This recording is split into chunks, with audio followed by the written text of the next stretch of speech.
In the world of organized crime, the most dangerous weapon isn't a gun. It's a word said in the wrong language at the right moment. Celestia Vale, 26 years old, worked double shifts at the Opal Room in New Orleans' French Quarter, $9,200 in debt. Sister Seraphina's Tulane tuition due in 14 days, invisible to everyone who mattered.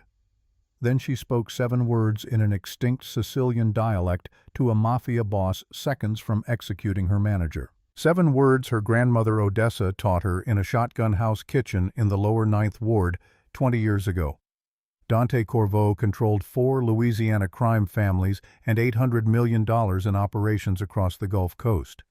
His last translator died 3 weeks ago, throat-cut body found in the bayou. He needed someone fluent in the old tongue, someone nobody would suspect. What Celestia didn't know, the killer was still in Dante's inner circle, and the next peace summit would end in a bloodbath unless she could hear the lie buried inside a toast. This is the story of a waitress who saved a Mafia boss with grammar and became the most powerful woman nobody ever saw coming. The body floated face down in Bayou Sauvage at dawn, caught between cypress roots and morning fog. Isabeau Thibault had been beautiful once before someone opened her throat with a precision that suggested professional disinterest rather than rage. The NOPD detective standing on the muddy bank wore latex gloves and an expression suggesting he'd seen worse, though not recently. Dante Corvo arrived in a black Escalade that made no pretense of discretion. He stepped out into humidity that turned dress shirts translucent by noon, his charcoal suit somehow immune to the climate's assault. 34 years old and carved from the kind of certainty that doesn't require symmetry to be compelling. Dark hair swept back from a face that revealed nothing. It didn't choose to reveal. Tattoos began somewhere beneath his collar, their geography suggesting stories he'd never tell to anyone wearing a badge. The detective looked up from the body bag being zipped closed. "Mr. Corvo? Didn't expect you personally." Dante's eyes tracked the crime scene with the methodical attention of someone cataloging exits and angles of fire out of pure habit. "Isabeau worked for me. I owe her the respect of identification." "Worked for you doing what exactly?" "Translation services, corporate negotiations." The lie settled between them like morning mist, visible, inconsequential, mutually acknowledged, as the cost of doing business in a city where half the economy operated in the spaces between what was spoken and what was meant. The detective pulled back the bag's zipper just far enough. Isabeau's face had the gray pallor of meat left too long in water. Her eyes were open, staring at nothing with the particular emptiness that suggested she'd seen her killer coming and understood exactly what it meant. Dante nodded once. "That's her." "When'd you last see her alive?" 8 days ago. Monday. She completed a translation job, collected her fee, left my office at Chupatula Street at approximately 6:15 p.m. "And you didn't think to report her missing when she didn't show up for work?" "Isabeau was freelance. She came and went according to contract. I had no reason to expect her presence until our next scheduled engagement." The detective's pen scratched against his notebook with the particular rhythm of someone writing down information he already knew was useless. "This next engagement, when was it supposed to happen?" "Tomorrow. Private dinner. She was contracted to translate for visiting business associates." "Guess you'll need to find a replacement." Dante looked at the body bag being loaded into the coroner's van at the bayou, swallowing the morning in layers of green and shadow at the particular quality of sunlight that made even murder look picturesque in Louisiana. "Yes, I will." He turned back toward the Escalade. His consigliere, a compact man named Rafe with silver threading through his beard, materialized at his elbow with the practiced invisibility of someone who'd spent 30 years being exactly where he needed to be without drawing attention to the fact. "Find me another." Rafe's expression didn't change. The kind of siculou she spoke that's not exactly common anymore. Most of the old families, their kids grew up speaking English. The dialect's dying. "Then find me someone before it's dead. Summit is in 11 days. Without a translator who can hear what's actually being said beneath the words, we walk into that room blind. And if we can't find someone in time..." Dante opened the Escalade's door, the interior cool and dark, and offering temporary refuge from the morning's accusations. Then we don't walk in at all. The Opal Room occupied the corner of Bourbon and Conti like a duchess pretending not to notice the strip clubs on either side. White tablecloths, Edison bulbs strung through exposed brick, the kind of calculated rusticity that cost $200 a plate and attracted the type of clientele who appreciated discretion as much as they appreciated the Gulf oysters. Celestia moved through the dining room the way water moves through a space that doesn't realize it's flooding along the edges, following paths of least resistance, never arriving anywhere dramatically. She'd worked here 4 years, long enough to perfect the particular invisibility that high-end service required. Present when needed, forgotten immediately after. Her feet ached in the specific way that transcended pain and became simple atmospheric condition like humidity. She was aware of them, the way she was aware of her heartbeat, constant background requiring intervention only when it stopped. Table 7 needed water. She noted the level in the crystal glasses, the angle of conversation suggesting the couple was building toward an argument they'd been rehearsing since the appetizer course. The woman's jaw had tightened incrementally with each dish. The man had stopped making eye contact somewhere between the soup and the salad. Celestia refilled their glasses without acknowledging the tension. Invisible people don't comment on what they observe. Table 9 held a business dinner where power had quietly shifted from the man at the head to the woman on his left. She'd begun answering questions directed at him 3 courses ago. He hadn't noticed yet. His colleagues had. Table 12 was celebrating something they hadn't disclosed to the reservation system. The body language read as relief rather than joy. One of them had visited the bathroom 4 times before the entree arrived.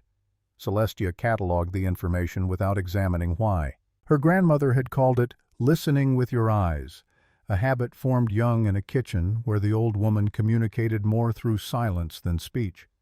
The spreadsheet lived on her phone, checked between courses when her hands needed something to do besides shake. 31 rows.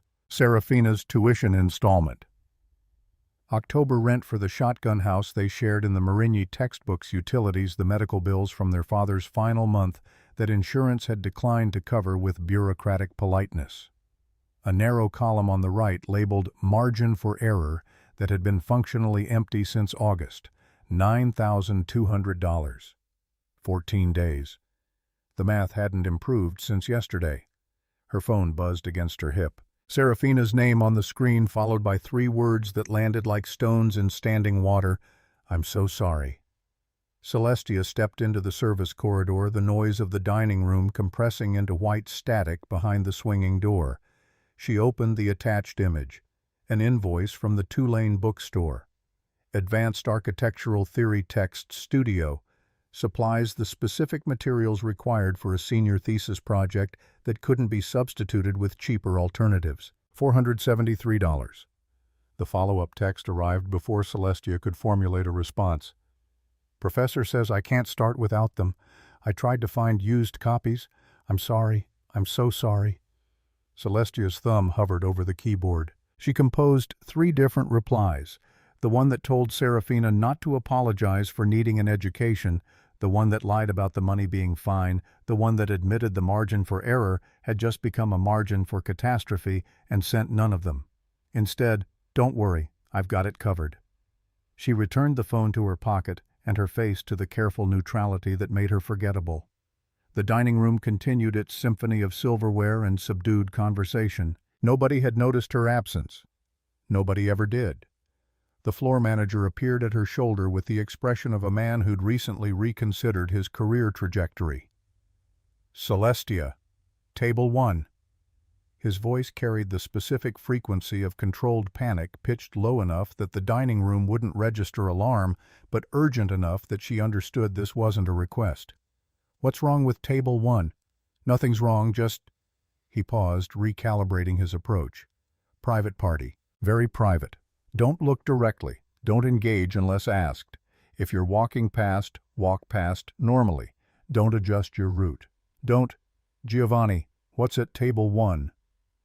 He glanced toward the private corner of the Opal Room, usually reserved for politicians who needed plausible deniability, and executives conducting negotiations that benefited from candlelight and bourbon. 6 men.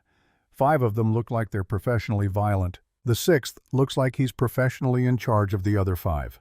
They just seated, haven't touched menus, haven't touched bread. The one in charge asked our sommelier for something I've never heard of, and Benedict speaks 4 languages.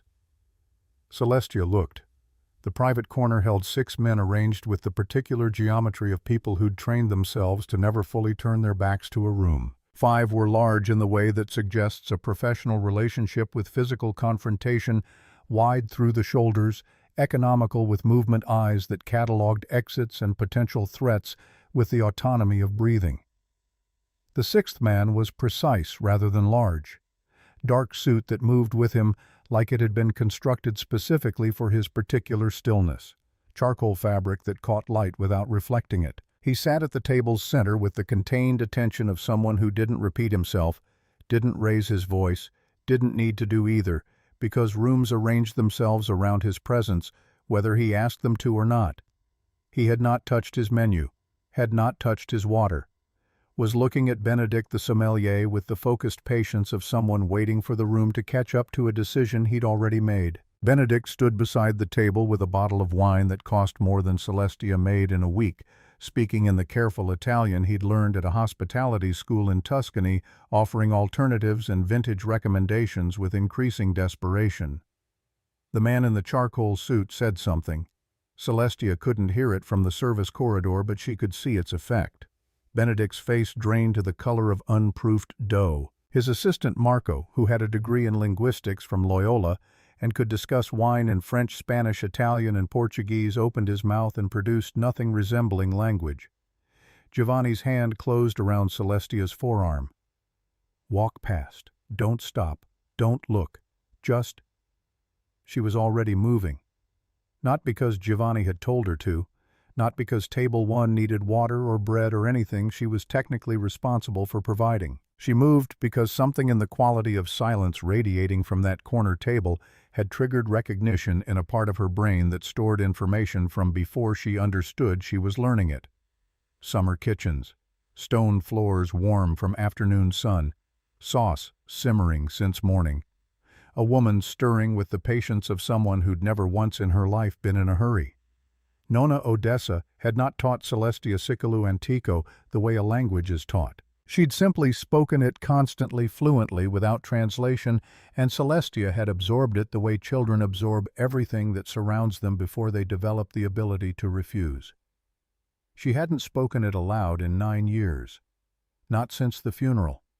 Not since standing in St. Louis Cemetery watching them lower Odessa into a tomb above ground because New Orleans didn't trust its dead to stay buried in soil that lived below sea level.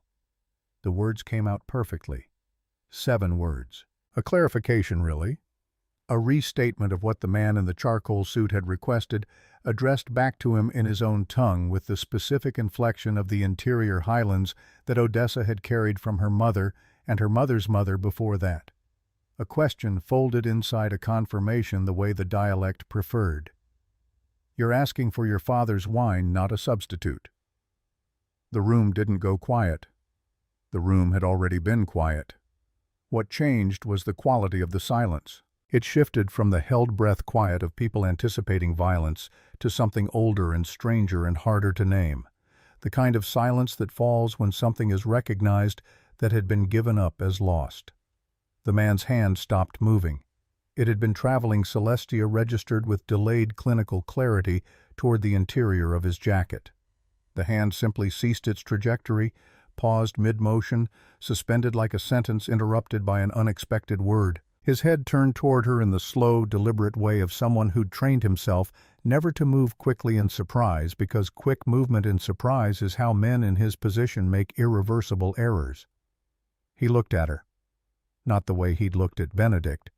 That had been the flat, pressurized gaze of someone rationing patience. This was different. This was the look of someone recalibrating entirely. His eyes moved across her face with focused, unhurried attention, reading a document he hadn't expected to find in a language he hadn't expected anyone else to know. Celestia stood still under the weight of it. She was good at being still. She waited. The man set down the glass he'd been holding. It was such a small movement, Crystal returning to tablecloth, but the room exhaled around it as though a pressure valve had been released. Benedict's shoulders dropped. One of the 5 large men shifted his weight. Even the ambient noise of the restaurant seemed to soften. The man in the charcoal suit did not look away from Celestia. He spoke 2 words to the men on either side of him, quiet and flat, and they stood without comment and moved to positions farther from the table, taking the geometry of the corner with them.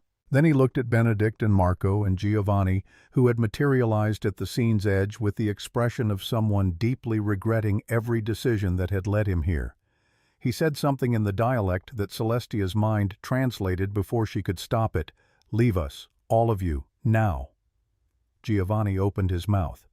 Celestia watched him calculate the distance between professional obligation and self-preservation in approximately 1 second. He chose correctly. They retreated. Benedict first, then Marco, then Giovanni, with a single backward glance at Celestia that contained an entire conversation she didn't have time for. The man gestured to the chair across from him. It wasn't an invitation. It was an indication the way you indicate a fact. The chair existed. She would sit in it. These were simply the next events. Celestia looked at the chair and noticed what she'd registered from across the room without fully processing. It was the only place setting at the table that hadn't been touched. No bread plate disturbed, no water glass lifted, napkin still folded in its original architecture, set for someone who had never arrived or who was always meant to remain absent. A kept space. She sat down. The man poured her water without asking. Then he looked at her across the table with that same recalibrating attention and began in Sicily Antico to ask her questions. Not rudely. That surprised her. She'd expected interrogation in the aggressive sense, the rapid-fire pressure of someone trying to catch her in inconsistency. Instead, his questions came with the methodical patience of someone who'd learned that information obtained under pressure is unreliable and that the more useful technique is simply to create a space where truth finds it easier to enter than lies. He asked where she'd learned the dialect. She told him about Odessa, the shotgun house in the lower ninth. The summers spent in that kitchen while her parents worked double shifts at the port.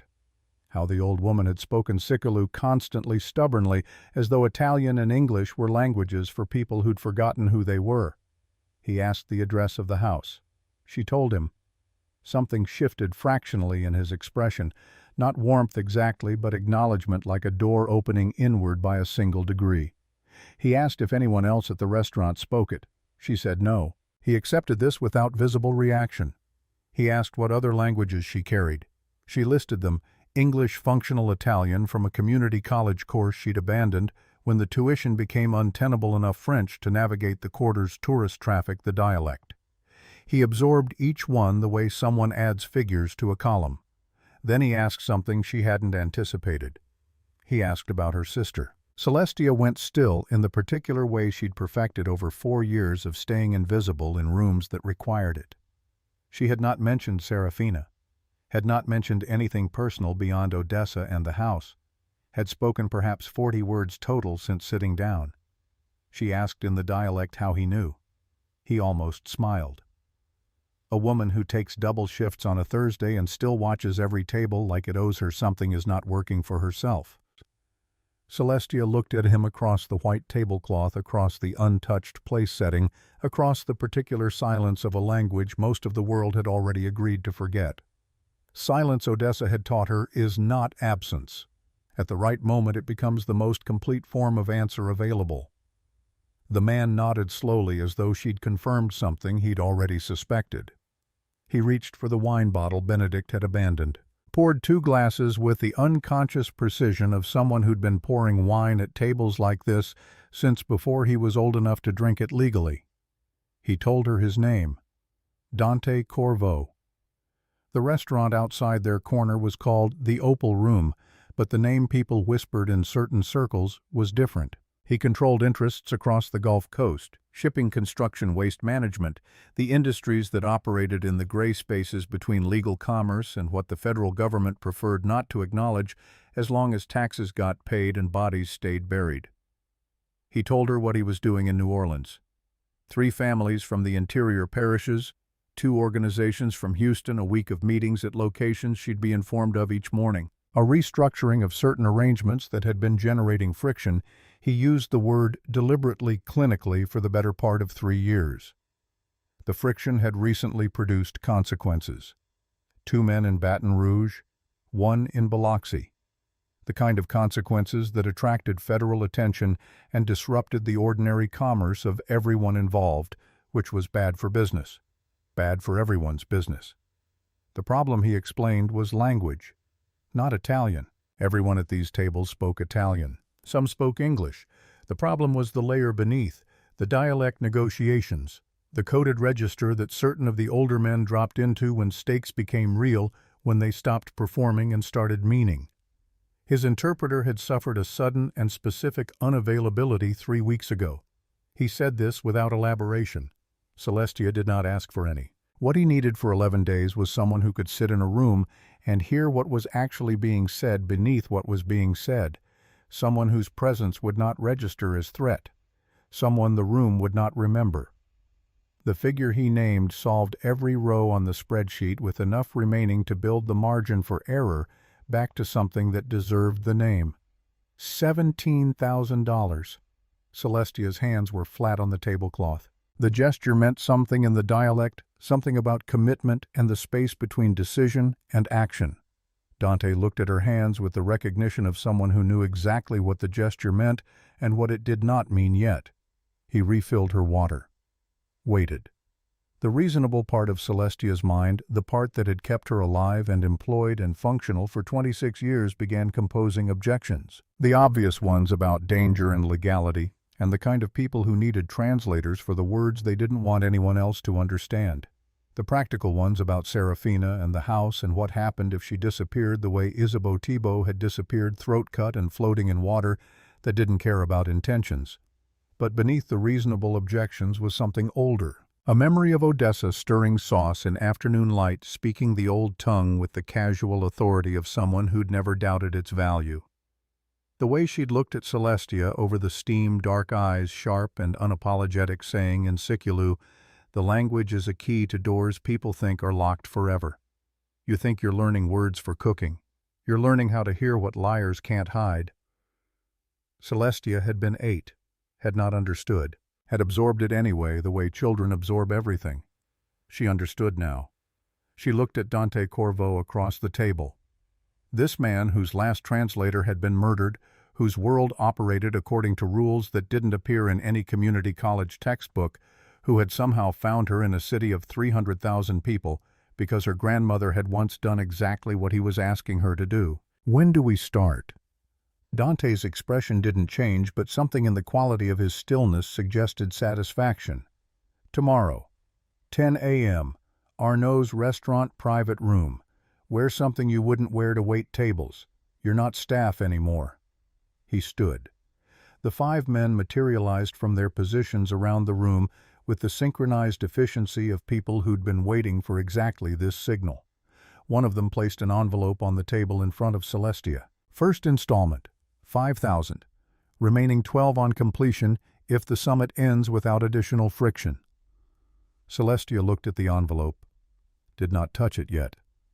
The weight of what she'd just agreed to was settling into her bones with the slow certainty of water finding its level.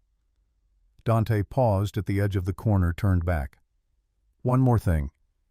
The woman who had this job before you, Isabeau, she was good, fluent, careful. She understood the stakes and played by the rules." He let the sentence hang there unfinished, the way you leave certain truths incomplete because their implications are more effective than their conclusions. Celestia met his eyes. "What happened to her?" She heard something she wasn't supposed to hear, and she made the mistake of thinking she could use it. The 5 men followed Dante toward the exit. The restaurant continued its ordinary business around them, utterly unaware that anything had shifted. Giovanni would be waiting in the service corridor with questions Celestia wouldn't answer. Benedict would be cataloging wine bottles with shaking hands. The couple at table 7 would finish their argument.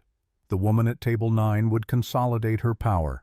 The celebration at table 12 would conclude with relief that looked nothing like joy. And Celestia would go home to the shotgun house in the Marini with $5,000 in an envelope and the growing certainty that she'd just stepped through a door that didn't open from the other side. She took the tram because she always took the tram, and she was not yet ready to be a person who did otherwise. The city moved past the windows in its nighttime configuration restaurants, emptying the quarter, settling into its nocturnal economy of desires that didn't require daylight. Celestia watched without seeing her hands in her lap, aware of them in a way she hadn't been before, as though the gesture at the table had left some residue of significance that hadn't finished meaning something yet. The envelope rested in her bag. She had not opened it. Did not need to. Dante Corvo was not the kind of man who shorted payment or miscounted bills. $5,000. 14% of her debt solved. The rest contingent on her ability to survive the next 11 days, doing work that had gotten the last woman killed. The house on Dauphine Street had been in Odessa's family since Reconstruction. Shotgun-style rooms arranged in a line from front to back, designed so you could fire a weapon through the front door and the bullet would exit the rear without hitting walls. Celestia had never been certain if this architectural feature was defensive practicality or metaphorical warning. She climbed the steps to the narrow porch. Inside, the silence held her particular shape, the accumulated texture of 4 years living alone since Serafina had left for Tulane. The tuition notice sat on the kitchen table where she'd left it that morning, face down, as though not looking at the numbers would make them less real. She turned it over. $9,200. Less $5,000 now. The math was improving. Above the radiator, Odessa's photograph lived between a clay dish and a paperback Celestia had never finished. Summer photograph taken in the kitchen doorway of the lower 9th house before Katrina had rewritten the neighborhood's population. Odessa squinting into afternoon light with the expression of a woman who found the sun personally presumptuous. She was not smiling exactly, she was doing something more specific. Celestia had spent years trying to name it, and had arrived finally at the closest available word, certain. Odessa looked certain in this photograph, certain of the doorway of the light of herself standing in it. Celestia set the photograph down. Did not call Serafina. Had composed 3 versions of that conversation on the tram, the one where she asked for advice, the one where she described what had happened and let her sister's reaction tell her something, the one where she said nothing about the evening and asked instead about the architecture coursework. She made none of them. Serafina would worry which was the one outcome the spreadsheet had never accounted for, and the one Celestia consistently refused to produce. She went to bed. Did not sleep immediately. When she did not dream, or if she did not remember which amounted to the same thing. Morning arrived with the particular quality of Gulf Coast light that made even ordinary decisions feel weighted with consequence. Celestia stood in her kitchen with coffee, looking at the brown apron on its hook by the door. The opal room apron canvas worn soft from 4 years of double shifts.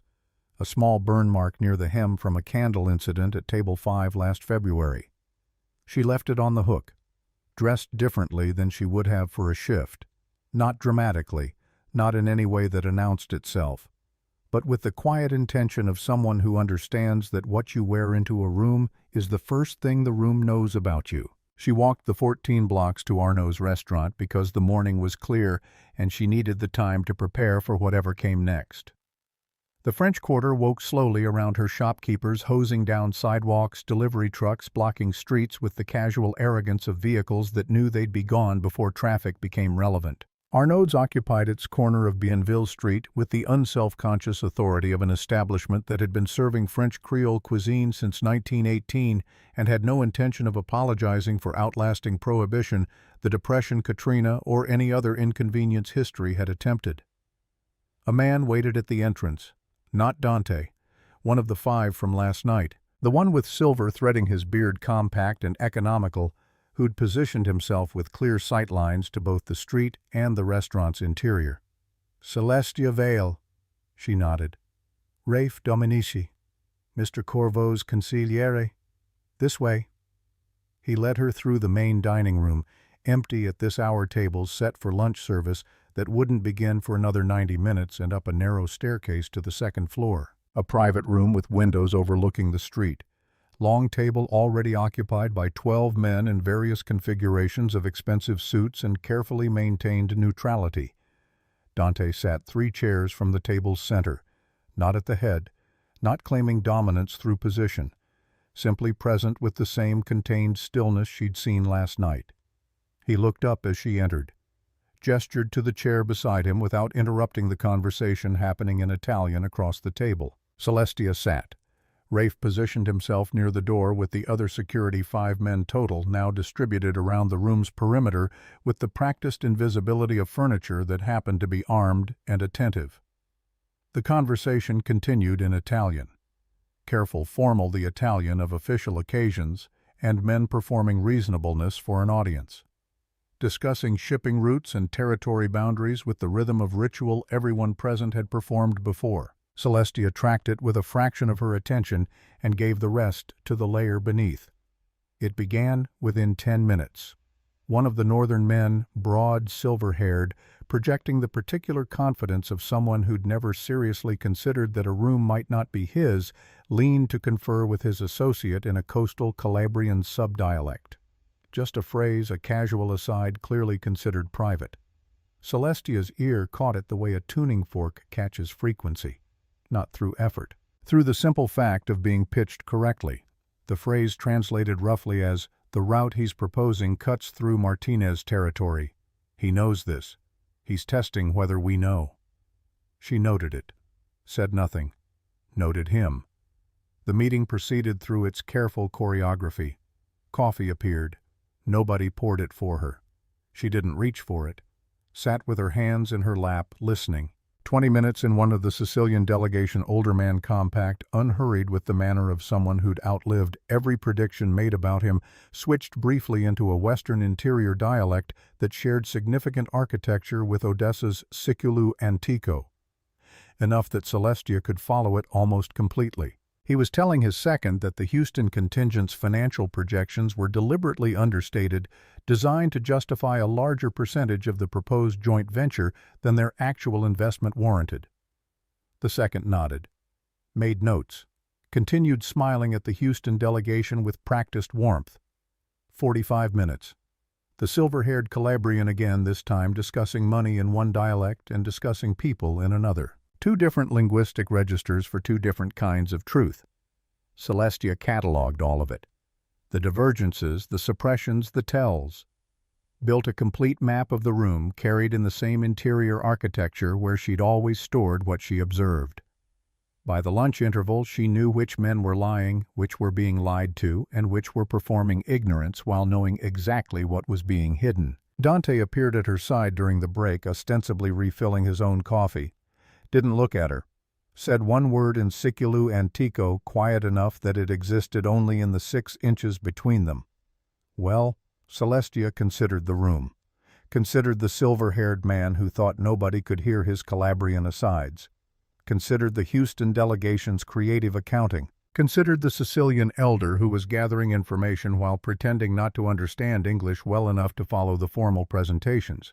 She said in the dialect 4 words, 3 people are lying.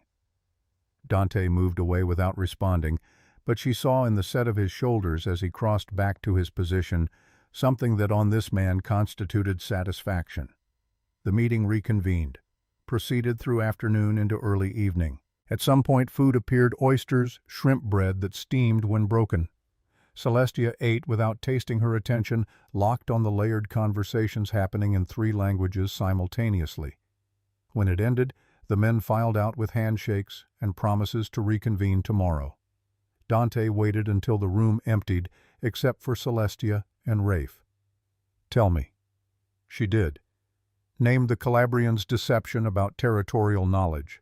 Identified the Houston delegation's financial manipulation. Noted the Sicilian elder's comprehensive understanding of information he was pretending not to possess. Dante listened without interrupting. When she finished, he looked at Rafe. "Verify the Martinez boundary claim. If she's right, we adjust our counter-proposal before tomorrow's session." Rafe left. Dante turned back to Celestia.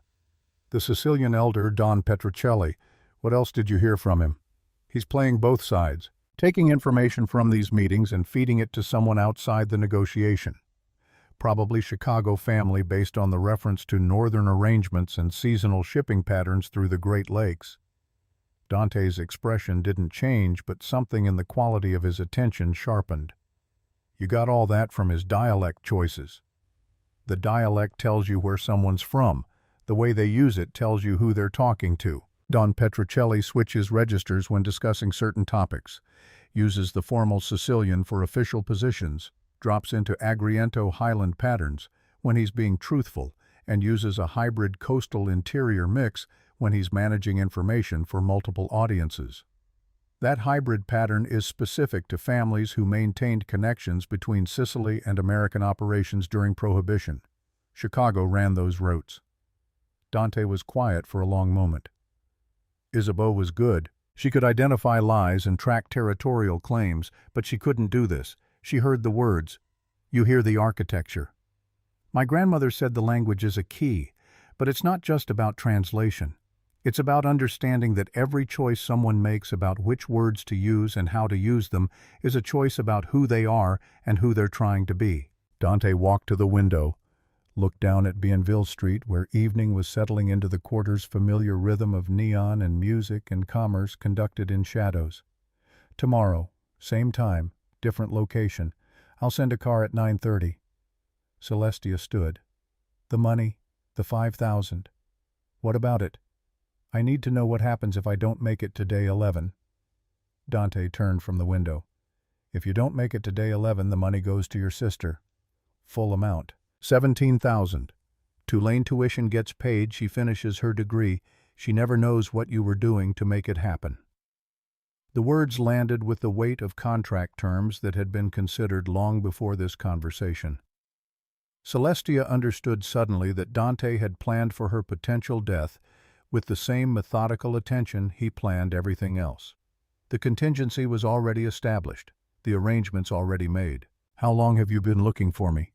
Since Isabeau died. My people found 3 possibilities. You were the third. The first 2 are still working their regular jobs, unaware they were ever being considered. You spoke siculu antico to me without being asked. You chose yourself. And if I hadn't, then we'd be having this conversation with someone else. Or we wouldn't be having it at all. Celestia walked toward the door, paused at the threshold. Isabeau, you said she heard something she shouldn't have. What was it? Dante's reflection in the window watched the street, not her. She heard someone in my organization making promises they had no authority to make, selling information they had no right to sell. She thought she could leverage that knowledge into more money, better position. She was wrong about what leverage means in this world. And you killed her for it. No, I would have paid her to keep quiet and found another translator. Someone else killed her. Someone who couldn't afford to have her talking. Which means someone in my organization is still selling information, and Isabeau died because she couldn't identify who fast enough. Celestia's hand rested on the doorframe. You're using me as bait. I'm using you as a translator. If someone tries to kill you for what you hear, that tells me who they are. If they don't, you collect your money and go back to the Opal Room. Either way, the summit happens, the treaty gets signed, and the friction that's been killing people stops killing people. And Serafina gets her tuition regardless. Regardless. Celestia stepped through the door.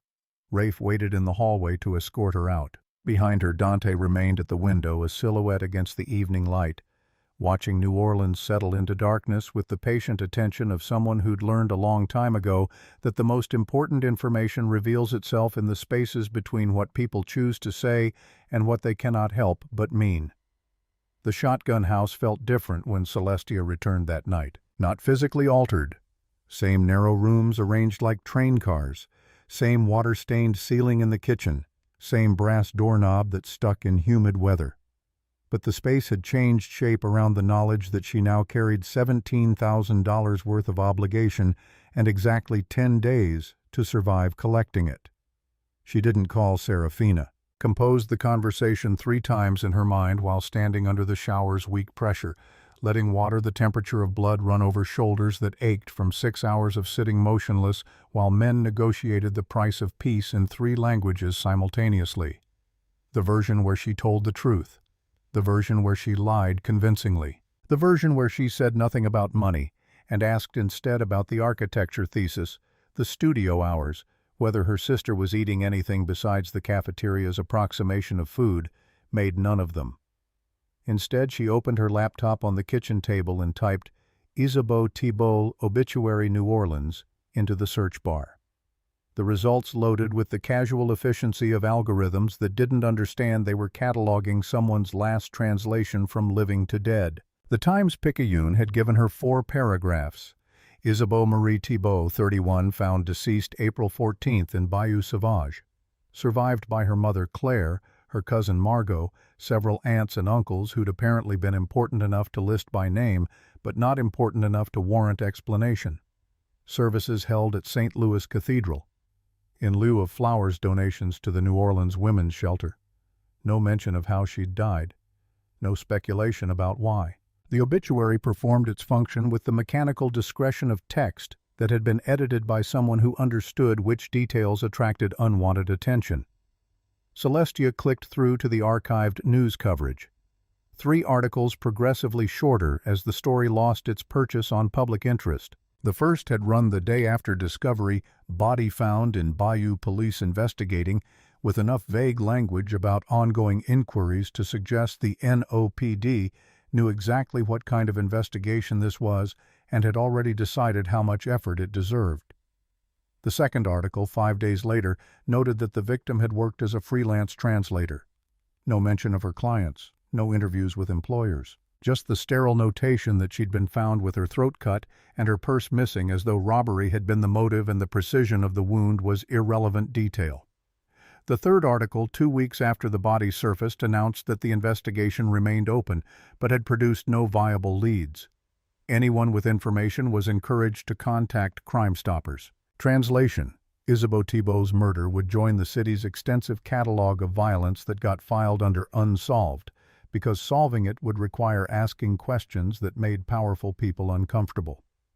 Celestia closed the laptop, reached for her phone instead, searched for Margot Thibault on the social media platforms where people left digital breadcrumbs of their lives without understanding they were creating maps for anyone who knew how to read them. Found her. 33 years old based on the birthday posts. Worked at a law firm on Poydras Street doing paralegal work. Recent photos showed a woman with Isabeau's bone structure, and none of her ease grief had carved new geography into Margot's face, the kind that doesn't fade with time, but settles into permanent architecture. Celestia sent a message through the platform's private channel. "My name is Celestia Vale. I'm working the job your cousin had before she died. I need to talk to you about what she knew." Hit send before the reasonable part of her brain could compose objections. The message showed as delivered, then read within 90 seconds. The typing indicator appeared, pulsed for a full minute, disappeared without producing response. Celestia waited, set the phone on the table, watched it not ring. 20 minutes later the reply arrived, "Café du Monde, tomorrow, 8 a.m. Come alone. If I see anyone who looks like security, I'm gone." The next morning crystallized around the quarter with the particular clarity that follows storms, though no storm had passed, just the Gulf's atmospheric pressure making promises about weather that would arrive by afternoon. Celestia walked to Café du Monde through air that tasted like rain, deciding whether to commit. The café sprawled at the corner of Decatur and Street, and perpetually full, perpetually loud, the kind of establishment that had achieved such complete tourist saturation that locals only went there to prove they could still claim ownership of their own city's landmarks. Green and white striped awning. Beignets served 3 to an order under avalanches of powdered sugar. Coffee that came black or olé with no accommodation for preference more complicated than that. Margot Thibault sat at a corner table with sightlines to both entrances, nursing café au lait gone cold, checking her phone with the repeated motion of someone whose hands needed occupation. She looked up when Celestia approached.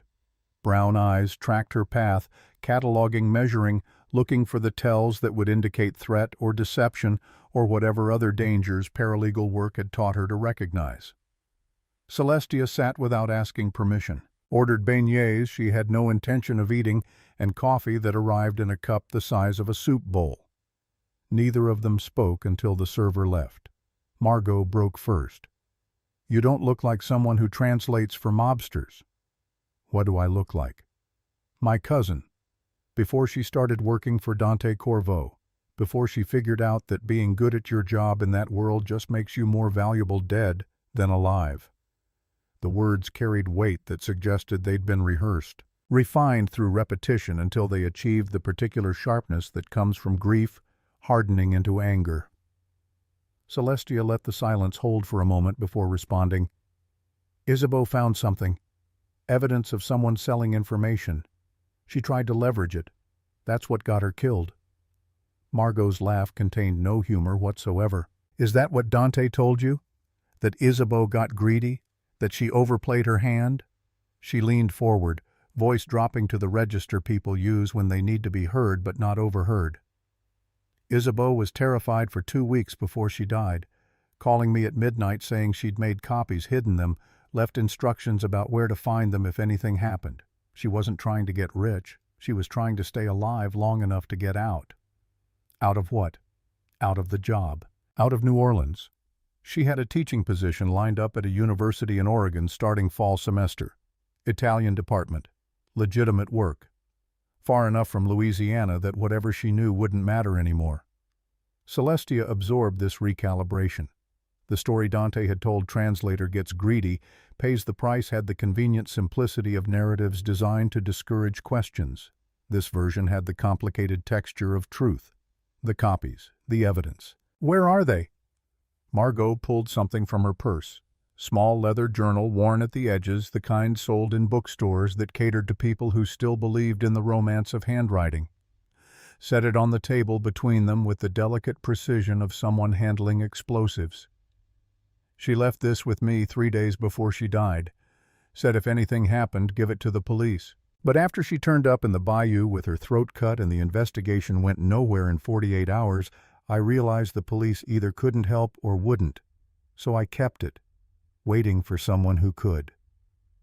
Celestia didn't reach for the journal. Not yet. Kept her hands wrapped around the coffee cup's warmth. "Why give it to me?" "You don't know me. For all you know, I'm working with whoever killed her. You came alone. You're not trying to intimidate me or buy my silence. And you asked the right question, not what did she know, but where is the evidence? Someone working for the killer would already know what she found. They'd be here to make sure it stayed buried, not to dig it up." Logic that held together if you accepted that Margot possessed the kind of operational security that came from either paranoia or experience. Celestia suspected both. She reached for the journal, opened it to pages filled with Isabeau's handwriting. Neat, compact, the script of someone who'd learned penmanship from nuns and never unlearned the discipline. Most of the entries were mundane. Notes about meetings, vocabulary lists for obscure dialect variations, reminders about pronunciation. Then, 2/3 through the entries changed character, became observational rather than educational. Dates and locations and brief descriptions. April 2nd riverfront meeting, overheard VM. On phone in Sicalou speaking to Houston contact, discussing shipment routes through Galveston. Routes Dante explicitly declined in yesterday's negotiation. April 5th Commander's Palace dinner. VM arrived 30 minutes early. Saw him pass envelope to man I don't recognize. Man left before Dante arrived. VM later referenced the man as our Houston insurance in private conversation with nephew. April 8th 5M. Used specific dialect phrase that translates to "the table is ready." Same phrase used in 1978 Palermo assassination signal, confirmed in Nona's old letters. This phrase doesn't appear in social contexts, only operational. The entries ended April 11th, 3 days before Isabeau's body surfaced in Bayou Sauvage. Celestia looked up from the journal. V.M. Vincenzo Marchand. Margot's expression confirmed before her words did. Don Salvatore Marchand's younger brother, retired from active operations 15 years ago after a stroke, lives in a house on Esplanade Avenue and collects a pension from the family, supposedly harmless. Isabeau didn't think so. Did she tell Dante what she suspected? She tried. Dante wouldn't hear it. Vincenzo is family. Dante's father grew up with him, trusted him, left instructions in his will that Vincenzo be cared for in retirement. Questioning Vincenzo meant questioning Dante's father's judgment. Isabeau said it was like trying to convince someone their grandfather was secretly a traitor. The evidence didn't matter. The relationship was too deep. Celestia turned to the journal's final entry. April 11th. Single sentence. Trust no one. Initials 5M. Verify at source before approaching Dante again. Below that, an address on Esplanade Avenue, Vincenzo Marchand's residence. She was going to confront him directly. Margot nodded, her hands now shaking around the coffee cup. I told her not to. Told her to take what she had and run. Oregon was waiting. The teaching job was real. She could disappear. The words cracked on the last syllable. She said she owed Dante the truth. That he'd protected her, paid her fairly, deserved to know someone in his organization was bleeding information to competitors. She thought loyalty mattered. It got her killed. It got her killed. Celestia closed the journal, slid it into her bag with the envelope containing $5,000 that suddenly felt like blood money. The phone. You said Isabeau recorded something. Is it in here? Margot shook her head. She kept audio files on her phone, backed them up to a cloud service. After she died, I tried to access the account, but it's password protected and I can't guess the security questions. Her phone itself went missing. Police said it probably got stolen along with her purse. I think whoever killed her took it to delete the evidence. But the cloud backup still exists. If you can access it, if the files haven't been deleted remotely, if whoever killed her doesn't know about the backup or hasn't already had it wiped by someone with the right technical skills. A lot of ifs. Celestia added them to the growing column of uncertainties that seemed to define her new employment. She stood, left $20 on the table for coffee and beignets neither of them had touched. Thank you for this, for trusting me.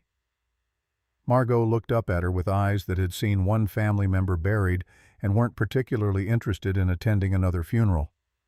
Don't thank me. Just don't end up like Isabeau. Don't convince yourself that loyalty to Dante Corvo is worth dying for. Men like him collect people who think they matter. You're a tool to him, a useful one right now. But tools break. Tools get replaced. And when you break, he won't mourn you.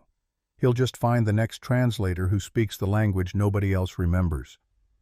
Celestia left the cafe carrying a dead woman's journal and the weight of warnings she couldn't afford to ignore but had no intention of heeding. The quarter was waking fully now, delivery trucks competing with trash collection for the finite space between buildings that had been standing when loyalty still meant something other than temporary convenience. She walked back to Dauphine Street, locked the door. Spread Isabeau's journal open on the kitchen table beside her laptop and began the work of translating evidence into action. The cloud storage service Isabeau had used was one of the major providers. Millions of accounts, enterprise-level security, the kind of system that would require either exceptional hacking skills or exceptional luck to penetrate. Celestia possessed neither, but she possessed something potentially more useful: knowledge of how people who grew up in tight-knit communities constructed their security questions. Family names, childhood addresses, the names of first pets or favorite teachers or saints whose intercession had been sought during crisis. Information that felt personal and secure but was actually semi-public if you knew where to look. Celestia started with the obvious. Thibault family genealogy websites, social media posts from relatives who hadn't learned the discipline of privacy settings, obituaries for Isabeau's grandparents that listed surviving children and grandchildren in meticulous detail. Third attempt unlocked the account. Security question. What was your maternal grandmother's maiden name? Answer: Boudreaux. The cloud storage dashboard loaded with the anticlimactic efficiency of systems that don't understand the significance of what they're protecting. 47 files. Most were audio recordings labeled with dates and locations. The most recent was April 10th, one day before Isabeau's final journal entry. Celestia clicked it.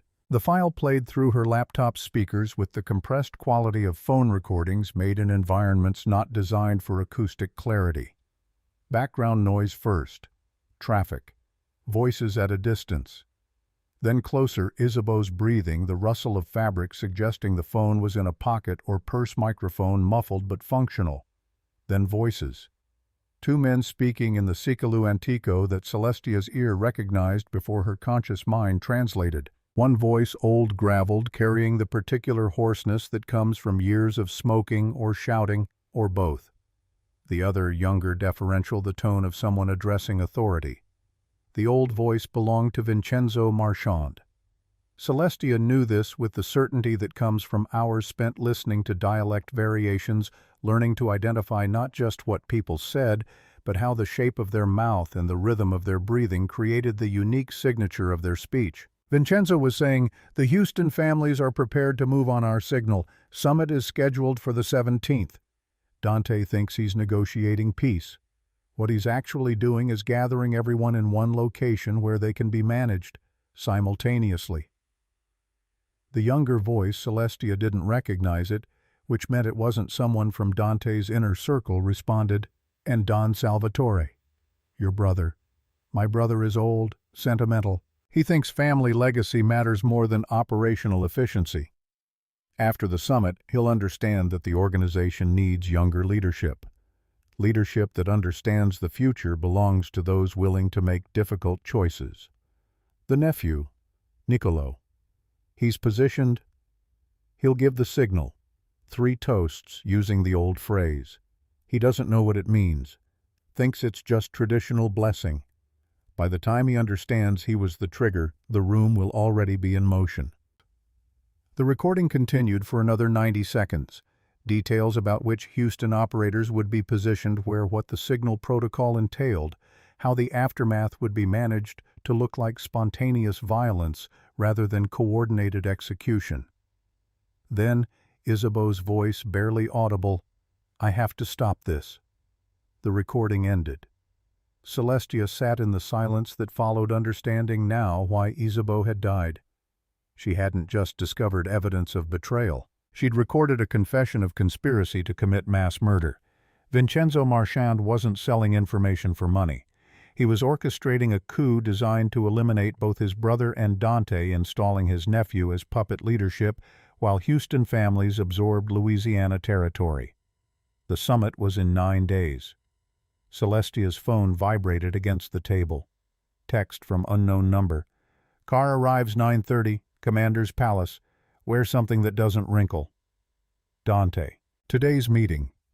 She looked at the journal at the laptop, still playing the silence where Isabeau's voice had been, at the reflection of her own face in the window glass, 26 years old, and carrying information that would either prevent a massacre or guarantee her own throat got cut in a bayou before the week ended. The reasonable choice was obvious. Take the journal to Dante. Play him the recording. Let him handle Vincenzo through whatever methods men like him employed when family betrayed family. Collect the remaining $12,000. Walk away with Serafina's tuition paid and a story she'd never be able to tell anyone. But Isabeau had tried that approach, had attempted to bring Dante evidence that his father's oldest friend was a traitor. Dante hadn't listened. Family loyalty had been stronger than facts, and Isabeau had died trying to do the right thing in a world where right and wrong were adjectives that applied to profit margins rather than morality. Celestia closed the laptop, put the journal in her bag, dressed in clothes that wouldn't wrinkle, walked downstairs at 9:25 to meet a car that would take her to Commander's Palace, where she would sit invisibly among men negotiating peace while carrying proof that peace was theatrical misdirection for planned slaughter. The car was a different model than yesterday. Black sedan driver who didn't introduce himself, route that took St. Charles Avenue through the Garden District, where mansions posed behind iron fences and oak trees older than the Confederacy provided shade that felt like historical judgment. Commander's Palace occupied the corner of Washington Avenue and Coliseum Street in Victorian splendor, turquoise and white exterior, multiple galleries, the kind of establishment where presidents had dined and proposals had been accepted and fortunes had been made and lost over turtle soup and bread pudding. Rafe waited at the entrance. "Second floor, private dining room, same protocol as yesterday."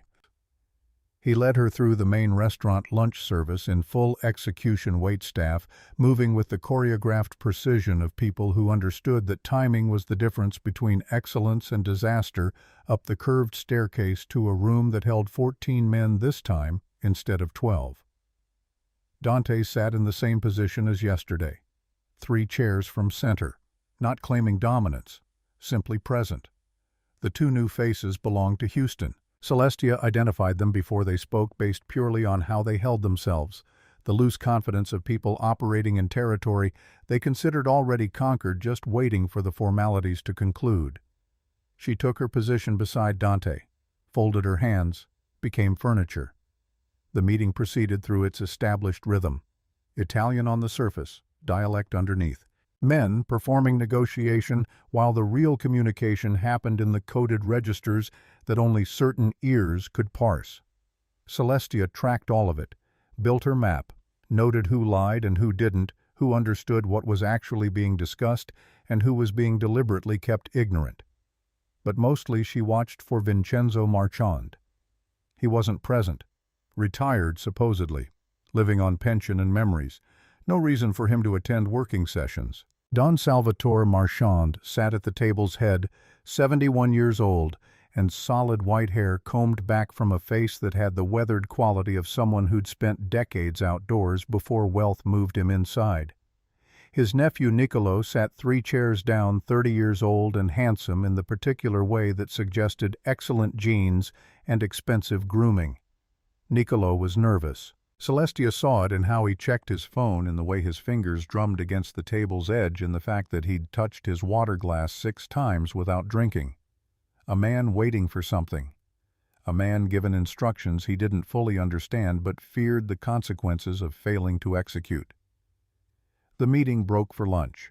Food appeared: oysters, Rockefeller, shrimp, remoulade, soft-shell crab that had been swimming in Lake Pontchartrain that morning. Celestia ate without tasting, her attention locked on Niccolo.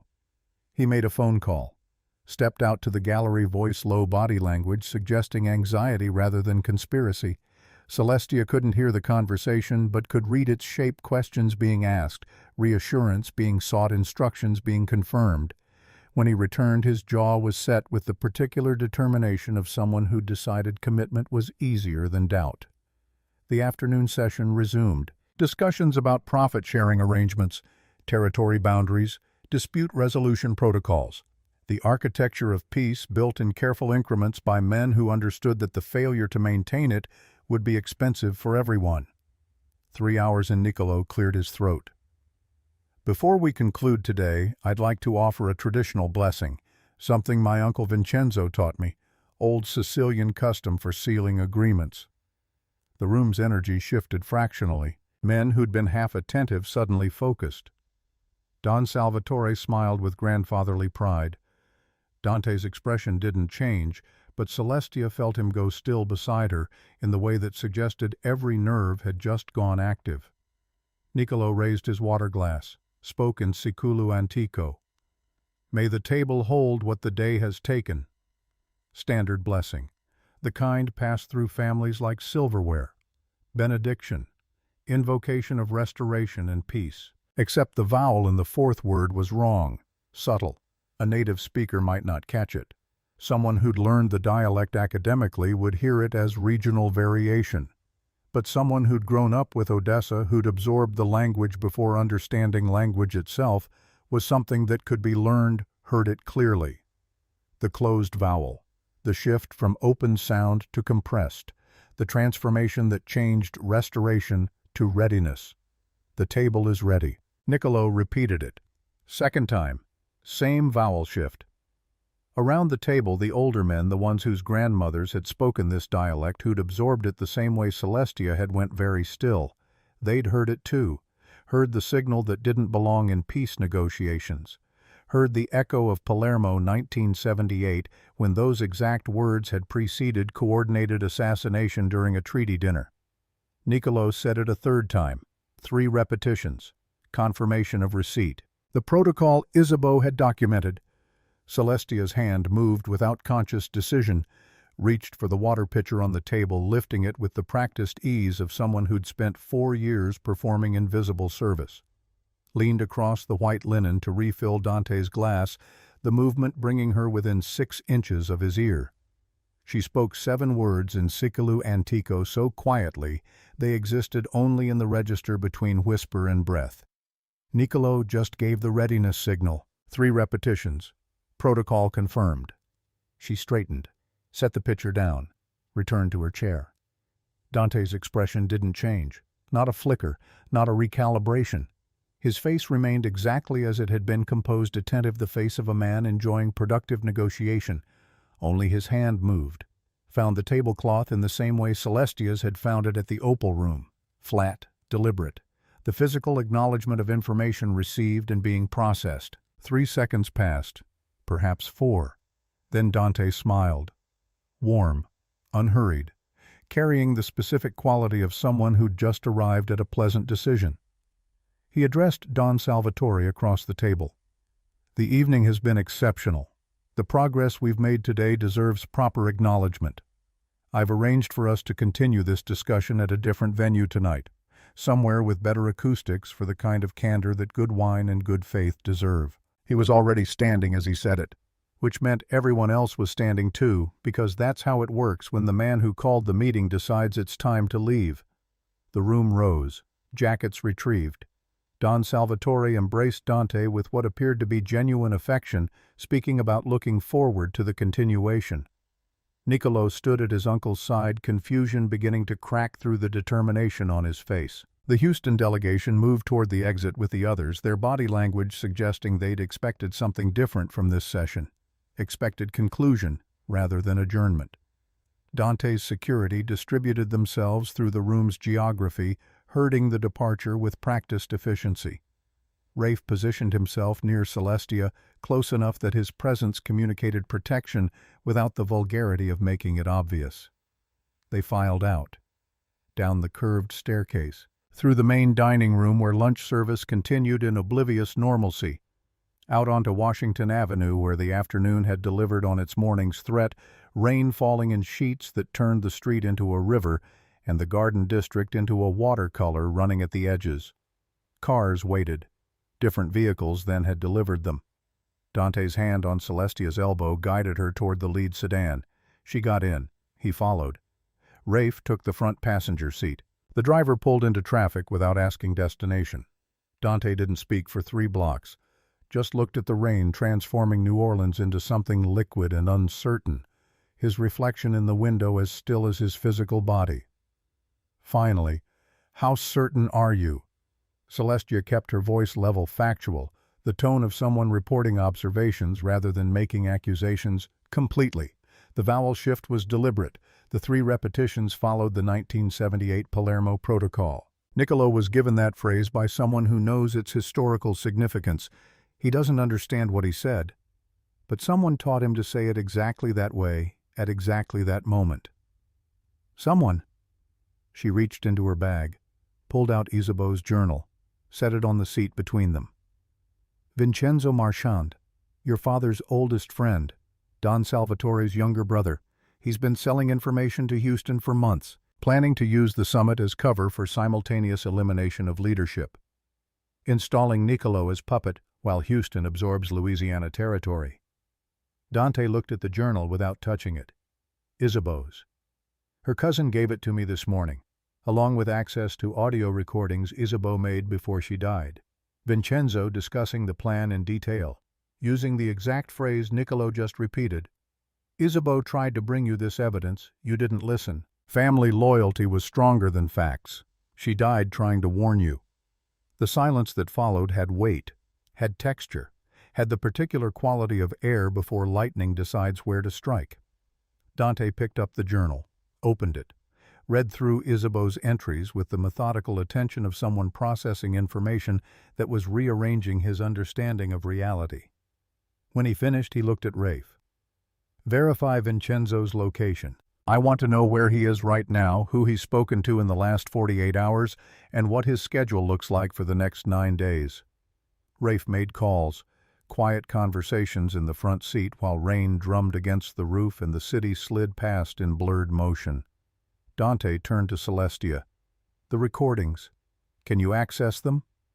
She pulled out her phone, navigated to the cloud storage account, played the April 10th file through the car's speakers. Vincenzo's voice filled the sedan, old, certain, describing conspiracy with the casual confidence of someone who'd never seriously considered the possibility of being caught. The recording ended. The rain continued. The car turned onto Magazine Street, heading toward the river through neighborhoods where antebellum architecture posed beside shotgun houses and chain-link fences separated wealth from its consequences. Dante's hands were flat on his knees, the gesture of someone keeping themselves perfectly still through conscious effort. My father trusted him, grew up with him, left explicit instructions in his will that Vincenzo be cared for in retirement, that his pension be guaranteed, that he be included in family decisions even if he no longer held operational authority. Your father was wrong. My father was rarely wrong about people. He was wrong about Vincenzo. The car stopped. Celestia looked out the window. They were parked on Chupatula Street in front of a warehouse that had been renovated into something between office space and fortress security cameras, reinforced doors. The aesthetic of commerce conducted by people who understood that legitimate business and illegitimate business often required the same architectural features. Dante got out. Celestia followed. Rafe led them through a side entrance that required 3 separate key cards and 1 biometric scan up an industrial elevator to the 3rd floor where exposed brick met modern technology in the service of operations that didn't advertise themselves. The office was minimal. Desk, chairs, windows overlooking the river where container ships moved with the slow determination of commerce that didn't care about human drama. Walls bare except for a single photograph. Dante's father, she assumed based on the facial similarity and the fact that the photo showed a man in his 60s standing with Vincenzo Marchand, both of them smiling in the way people smile when they believe friendship is permanent. Dante sat behind the desk, gestured for Celestia to take the chair opposite. Rafe remained standing near the door with the posture of someone who'd learned vigilance the way other people learned breathing. "We have a problem." Celestia waited. "I can't just kill Vincenzo. Doing so without public justification violates the treaty structure my father built. Don Salvatore would be obligated to respond. We'd have war across the Gulf Coast. Exactly what the Houston families want Louisiana organizations destroying each other while they expand into the vacuum. So we expose him publicly, at the summit, in front of all the families. Using what a dead translator's journal and recordings that could have been fabricated, Vincenzo will deny everything. Claim Isabeau was trying to extort him, that the recordings are manipulated. Half the room will believe him because they want to believe him, because accepting that someone at his level could betray the organization means accepting that anyone could. Trust collapses. We get war anyway." Celestia leaned forward. "Then we make him confess, in his own words, in front of witnesses who can't be dismissed." "How?" she told him. Explained the plan that had been forming since Niccolo gave the toast. The translation trap. The way to use the dialect itself as weapon. Making Vincenzo reveal himself through the only language he couldn't hide behind. When she finished, Dante was quiet for a long moment. "If this fails, we both die. Vincenzo will have shooters positioned. The Houston families will move regardless. And every family in that room will remember that I let a waitress destroy the peace my father spent 40 years building. If it succeeds, you prevent a massacre and expose the traitor without triggering war. And if I'm wrong about you, if you're the one selling information, and this is all misdirection..." Celestia met his eyes across the desk. "Then you kill me. Same way someone killed Isabeau. Throat cut, bayou, problem solved." His expression didn't change, but something in the quality of his attention suggested he was measuring the distance between the person sitting across from him and the person he'd met 3 days ago at the Opal Room. "You've changed since Tuesday. Tuesday I was a waitress trying to pay my sister's tuition. Today I'm carrying a dead woman's evidence and planning to prevent mass murder using grammar. People change when the circumstances require it. Or they reveal what they always were." "Maybe both." Dante turned to look at the river. Container ships, cranes, the machinery of commerce that didn't stop for conspiracy or betrayal or the small human dramas that played out in the spaces between profit and loss. When he turned back, his face had the particular stillness that meant a decision had been made. 9 days until the summit.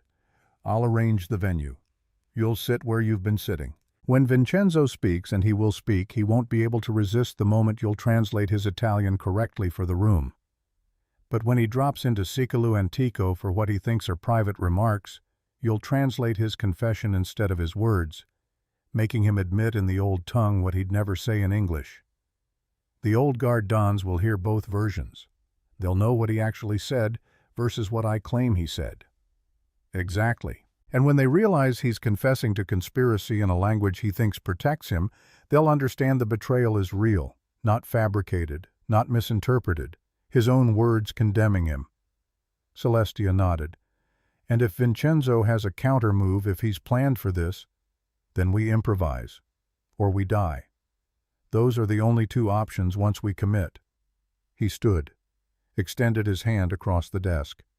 Celestia took it. His grip was firm, brief, carrying the weight of contract terms that couldn't be written down because writing them would make them evidence. Thank you for bringing this to me, for trusting me with it despite what happened to Isabeau. I'm not doing this for you.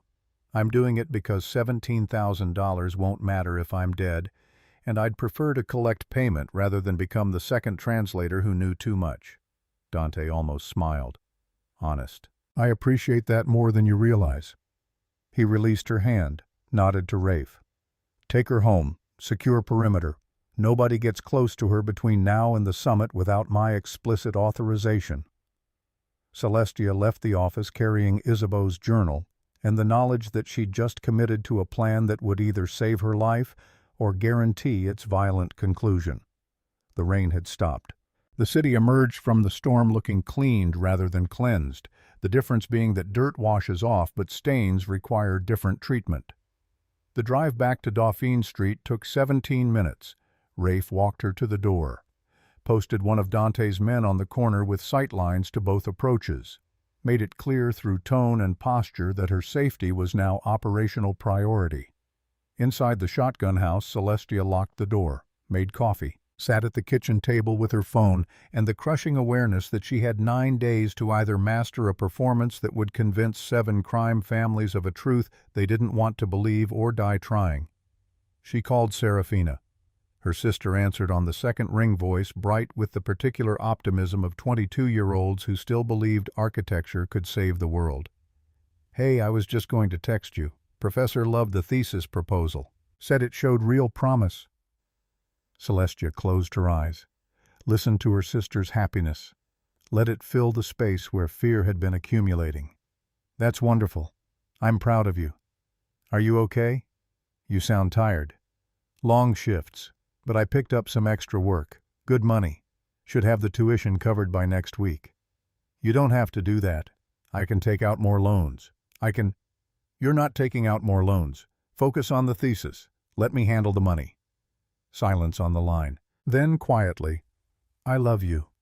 You know that, right? I know. I love you too. After she hung up, Celestia sat in the silence that held her shape and thought about Odessa. About a woman who'd done this exact work for 40 years and survived. About what survival required when the cost of failure was a throat cut and a bayou that accepted bodies without asking questions about what they'd known or who they'd trusted. She opened Isabeau's journal one more time, read through the entries again, stopped at the final page where a single sentence waited. The language is a key, but keys only work if you're willing to walk through the door they open. Odessa had said something similar, different words, same meaning. Celestia closed the journal, looked at her reflection in the kitchen window. 26 years old, 9 days from either salvation or slaughter. No longer invisible, no longer furniture. For better or worse, she'd walked through the door. Now she just had to survive what waited on the other side. The 8 working days collapsed into a sequence of hotel conference rooms and restaurant private dining spaces where men negotiated the terms of peace, while Celestia sat 3 chairs from center building an encyclopedia of lies told in 3 languages simultaneously. Dante's security formed a perimeter around her life that she stopped noticing by day 4, the way you stop noticing breathing when it becomes automatic. Rafe drove her to meetings. Someone she never saw checked the shotgun house for devices that shouldn't exist. Her phone acquired encryption she didn't request and couldn't disable. Serafina texted daily updates about the thesis renderings of sustainable housing projects, professor feedback studio all-nighters fueled by coffee, and the kind of optimism that came from believing buildings could solve problems politics created. Celestia responded with enthusiasm. She didn't feel typing reassurance while sitting in rooms where men discussed profit margins derived from human misery with the clinical detachment of accountants balancing ledgers. She didn't tell her sister that she'd stopped sleeping more than 3 hours at a stretch. Didn't mention waking at 2 a.m. to reread Isabeau's journal, searching for details she might have missed, patterns that would reveal whether the translation trap would work or simply accelerate her own murder. Didn't describe the weight of carrying information that would either prevent massacre or guarantee it, depending entirely on her ability to hear what was meant beneath what was said and translate betrayal into confession using a language most of the world had forgotten existed. By day 6, she could identify each family's representative by dialect alone. The Houston contingent favored a bastardized Neapolitan that had absorbed Texas inflection over 4 generations. The Baton Rouge crew spoke coastal Sicilian with French vowels creeping in at the edges. Don Salvatore's people used the interior Highland patterns that Odessa had carried, though none of them possessed her fluency. They'd learned it as heritage rather than mother tongue. The difference being that heritage could be performed while mother tongue was simply what your mouth did when it stopped thinking. Vincenzo Marchand attended one session. Day 7. Showed up at Antoine's restaurant during the afternoon break, ostensibly to deliver regards from retired associates who wished the negotiations well. 71 years old, white-haired, moving with the careful precision of someone whose stroke had left permanent neurological reminders about mortality.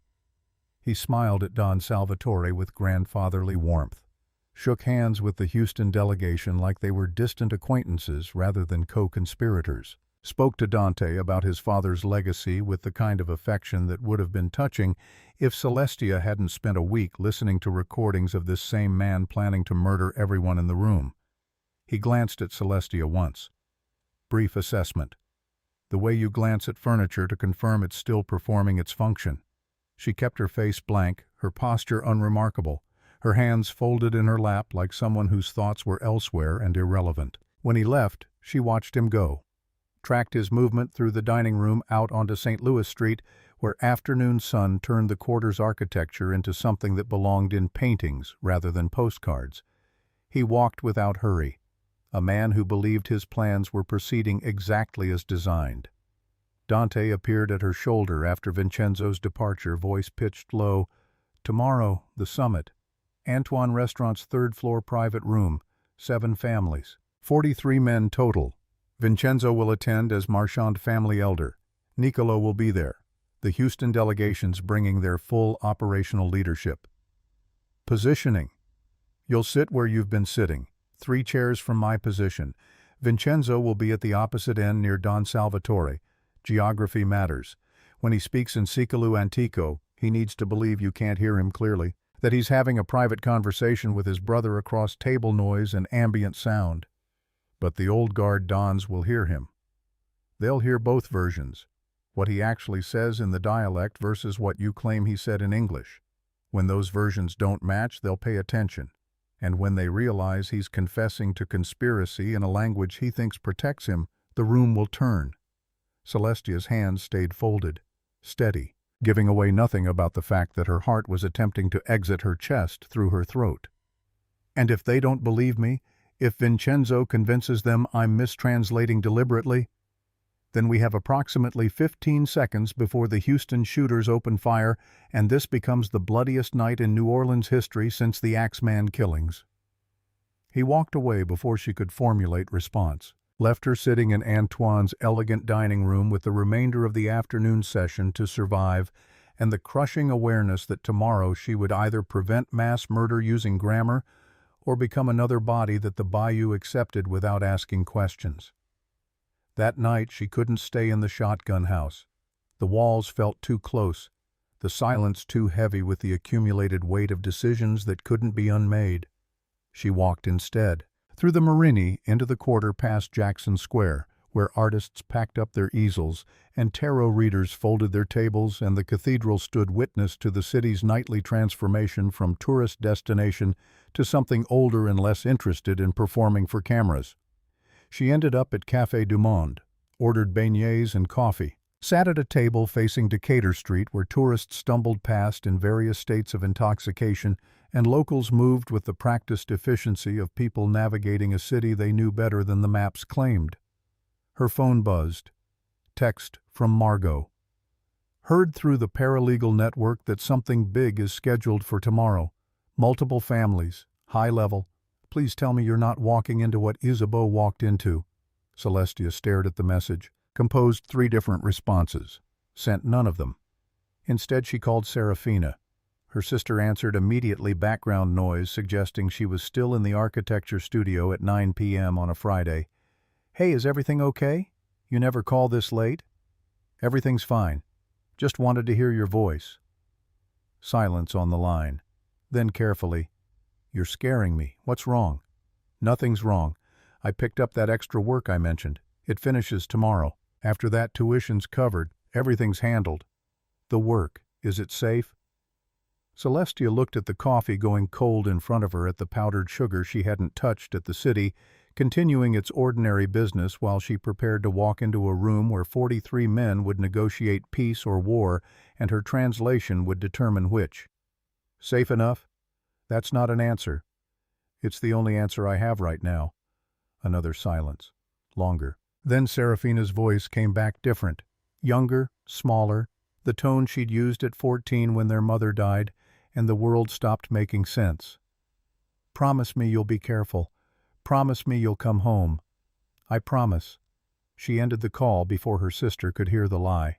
Because some promises are made to be kept and some are made to provide comfort, and the distance between those categories is the space where people like Celestia operated, doing what was necessary while pretending it was chosen.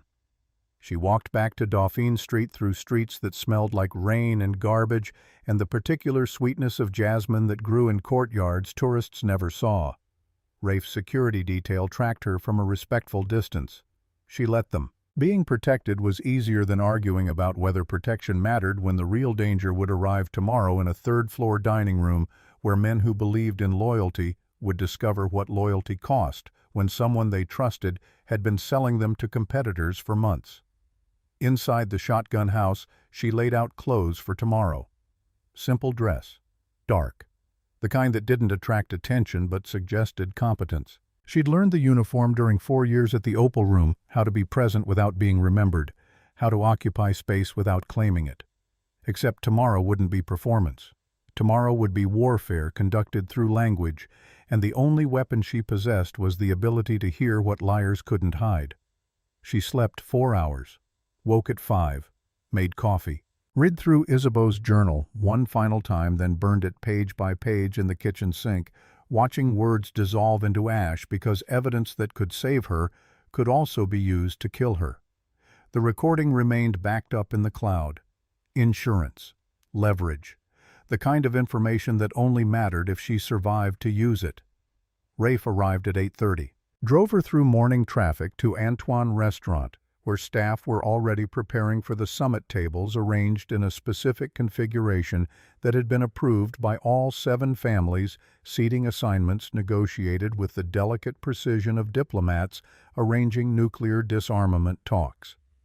The 3rd floor had been cleared.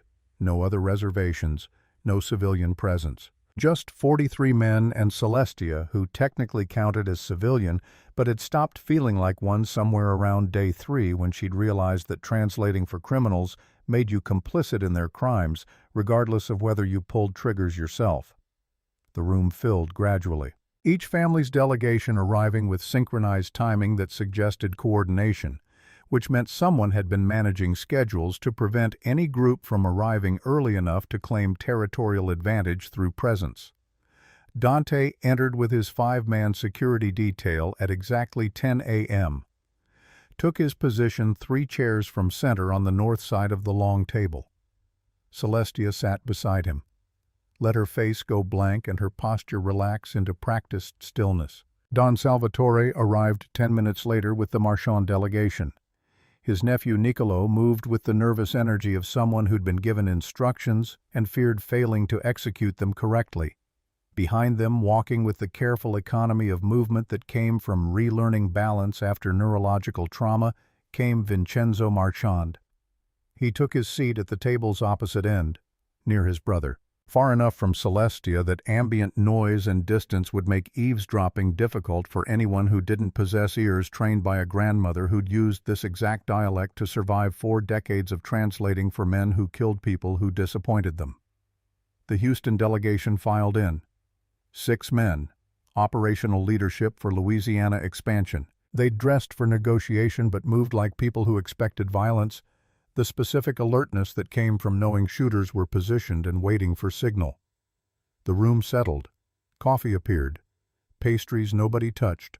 The preliminary courtesies that preceded actual business. Then Don Salvatore stood. Senior delegate. Traditional opening remarks. He spoke in Italian about legacy and partnership about the future, requiring cooperation about how their fathers and grandfathers had built foundations that this generation had the privilege of maintaining. Standard rhetoric. Expected. Safe. He yielded the floor to Dante, who spoke about operational efficiency and profit sharing and dispute resolution, translating violence into business terminology with the practiced ease of someone who understood that murder was just another line item in quarterly projections. The morning session proceeded through its choreography. Territorial boundaries discussed. Revenue percentages debated. The ordinary commerce of criminal enterprise conducted with the professional courtesy of people who understood that maintaining peace was cheaper than funding war. Celestia tracked the dialect layers, noted when men said one thing in Italian and meant something different in the coded registers they dropped into when they thought translation was unnecessary, built her map, confirmed her understanding of who knew what and who was being deliberately kept ignorant. At noon they broke for lunch. The food was exceptional. Antoine's had been serving this caliber of cuisine since 1840 and saw no reason to compromise standards just because the guests were criminals. Oysters Rockefeller, pompano and papillote, soufflé potatoes that defied physics. Celestia ate without tasting, watched Vincenzo across the table. He was relaxed, confident, a man whose plan was proceeding exactly as designed. He spoke quietly with Don Salvatore in Siculu Antico, the conversation innocent enough, discussing family matters, mutual acquaintances, the specific nostalgia of men who'd grown old together and believed they understood each other completely. The afternoon session resumed at 1:30. The real negotiation began now. Morning had been theater. Afternoon was when stakes became concrete and positions solidified into terms that would either hold or fracture. 2 hours in, the Houston delegation made their move. Proposed territorial expansion that would give them operational control of shipping routes through Lake Pontchartrain and Port of New Orleans. Framed it as partnership, mutual benefit. The kind of arrangement that sounded reasonable until you realized it meant ceding strategic infrastructure to competitors who'd been planning to take it by force anyway. Don Salvatore objected, politely, firmly. The Marchand family had controlled those routes for 3 generations. Any arrangement would need to preserve that legacy while accommodating Houston's legitimate interests. Dante supported the objection, suggested alternative arrangements that would maintain existing territorial boundaries while creating new profit-sharing structures. The Houston delegation pushed back, harder, the veneer of courtesy thinning like ice in March. Then Vincenzo spoke. He'd been quiet until now, observing, waiting. He stood with the careful deliberation of someone whose body reminded him daily about mortality, addressed the room in Italian. Gentlemen, I've watched these families build prosperity through cooperation for 50 years. My brother speaks wisely about preserving legacy, but legacy that cannot adapt becomes obstacle rather than foundation. He paused, let the words settle, then shifted just fractionally, just enough that Celestia heard it clearly into Siculu Antico. The interior Highland dialect. Speaking to Don Salvatore across the table in what he clearly believed was private conversation, obscured by distance and ambient noise. The time for sentiment has passed.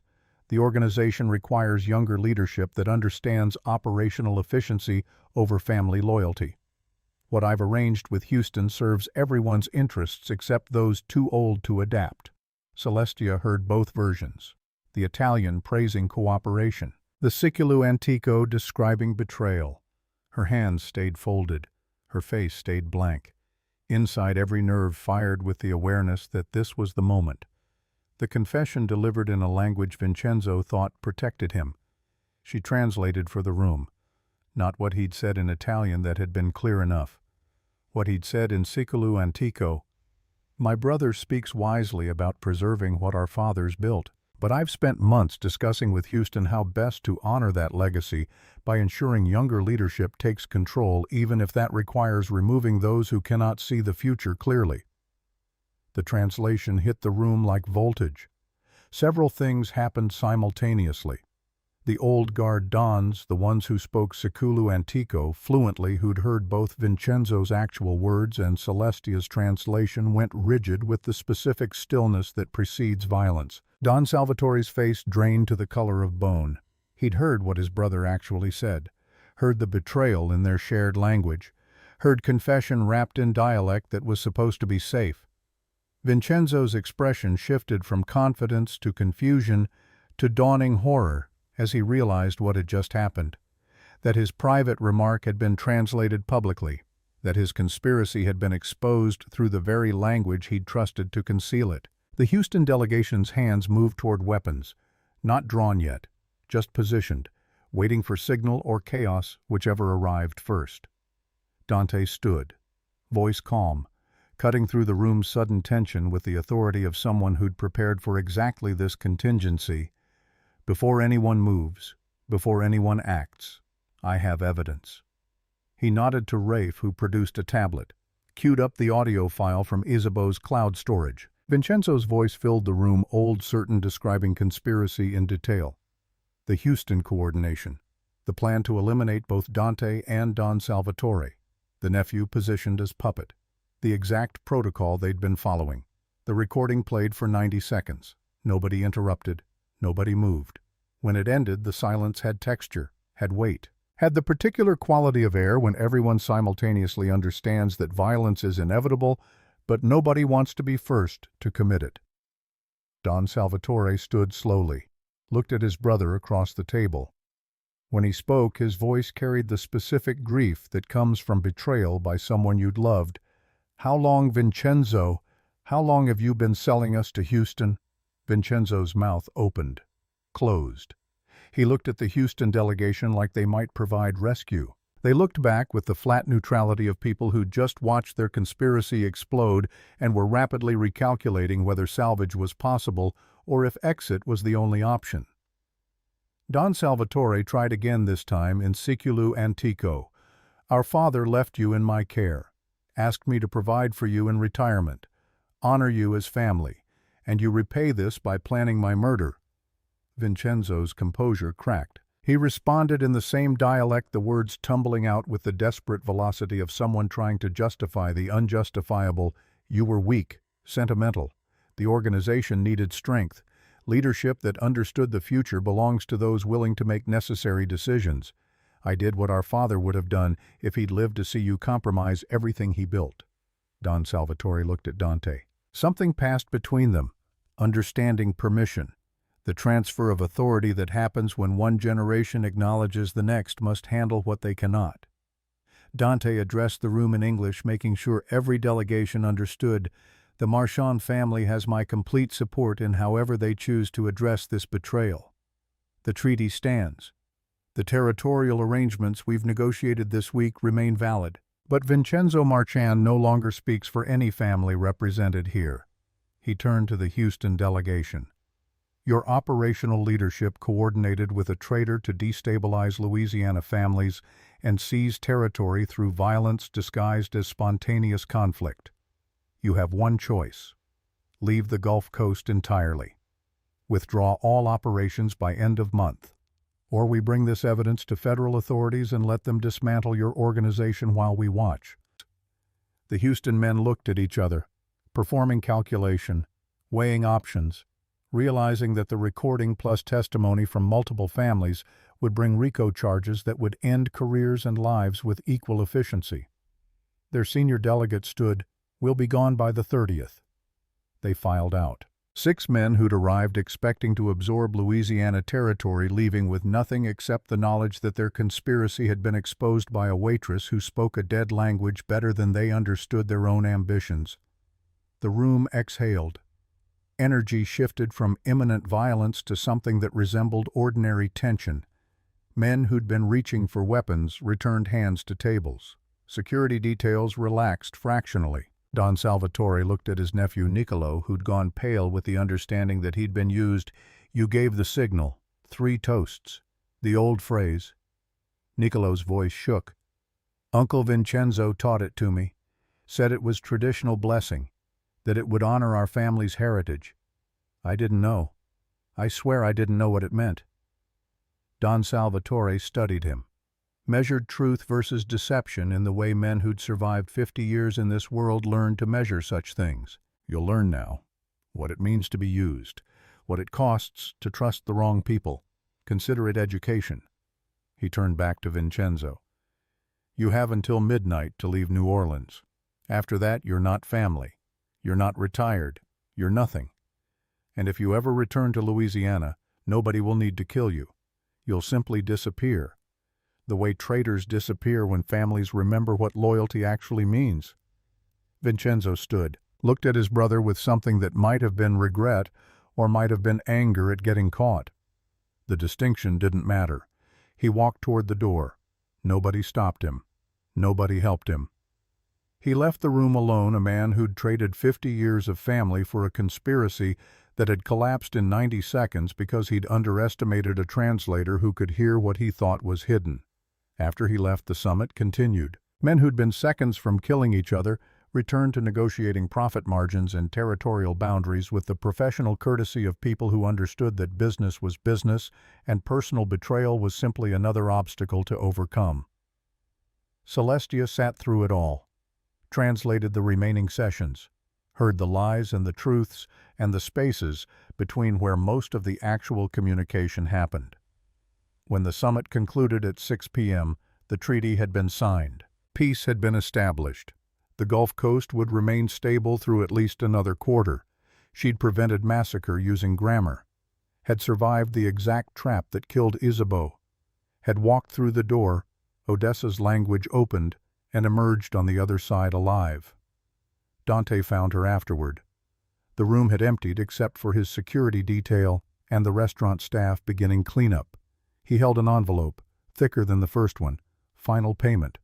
$12,000, as agreed, plus bonus for exceptional performance under circumstances that were significantly more dangerous than I initially disclosed. Celestia took the envelope without opening it. How much bonus? Enough that Serafina can finish her degree without working. Enough that you never have to wait tables again unless you choose to.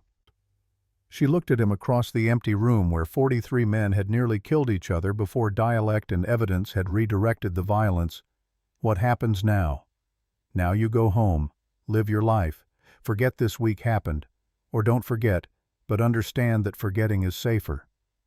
And Vincenzo gets to live with being exiled by his own brother. That's punishment enough. Death would be mercy. This is accountability. Celestia walked toward the exit, paused at the threshold. "Isabeau, she tried to warn you. You didn't listen." "I know. If you'd listened, she'd still be alive." "I know that too." She left Antoine Restaurant carrying more money than she'd held in her entire life, walked through the quarter as evening settled into the particular darkness that comes before the city transforms itself for night. The streets smelled like rain that hadn't fallen yet, and jazz bleeding from doorways, and the eternal sweetness of beignet sugar that permeated the air around Café du Monde, regardless of hour or season. Isabeau was still dead. Vincenzo's exile didn't undo his betrayal. The Houston families would simply relocate their ambitions to cities where translators couldn't hear conspiracies whispered in languages nobody else remembered. But Serafina's tuition would be paid. The spreadsheet's 31 rows would be solved. The margin for error would return to something that deserved the name. And Celestia Vale would remain alive, which counted as victory, in a world where the alternative arrived with precision wounds and questions nobody bothered asking. She walked to Dauphine Street, unlocked the door, set the envelope on the kitchen table beside Odessa's photograph, the old woman squinting into afternoon light, certain of herself and the doorway she occupied and the language she'd carried across an ocean to give her granddaughter a key to doors most people didn't know existed.